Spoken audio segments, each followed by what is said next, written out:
We're talking about dip tubes in solar tanks and what they are and what they do. So we have a cutaway of our tank here. This is our heat exchange tank, and you can see inside.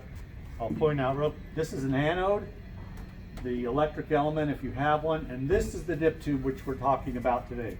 What is a dip tube? It's a pipe constructed in such a way that it allows for the water to come into the tank at the top and be directed all the way to the bottom where the cold water starts.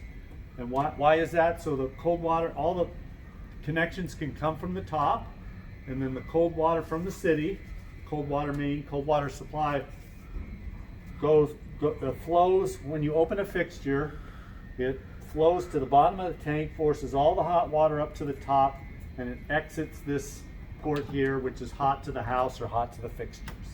So this tube actually goes, this dip tube goes and sets in the little seat there so it doesn't fall in.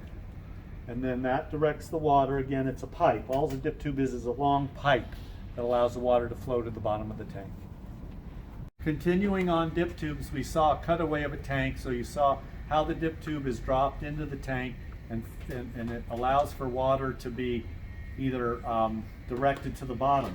This tank is a direct open loop tank. It has no heat exchanger, used a lot in areas that doesn't freeze. And you can see here we have 3 dip tubes. This is one we talked about. This is the cold main. This one goes down to the bottom. It allows water to flow down to the bottom of the tank and then out the hot outlet to the house or to the fixtures. These other 2 dip tubes, they allow you again to attach everything at the top of the tank. The solar return is a shorter dip tube, and it fits in one of the ports. And then we have the solar supply dip tube, which is long. What that allows for is the water to be drawn by the pump. Put it back. There we go. And these all sit down in the tank, so you don't see these. It allows the pump to draw it from the coldest part of the tank through this dip tube, so it doesn't interfere with any of the other water in the vessel, up to the solar panels, and then down back into this dip tube, which is generally dropping the water in below the element here, if the element's activated. It drops it in. These can vary. You can switch. You can't switch these two. These two are, you leave alone, this cold dip tube, and this one.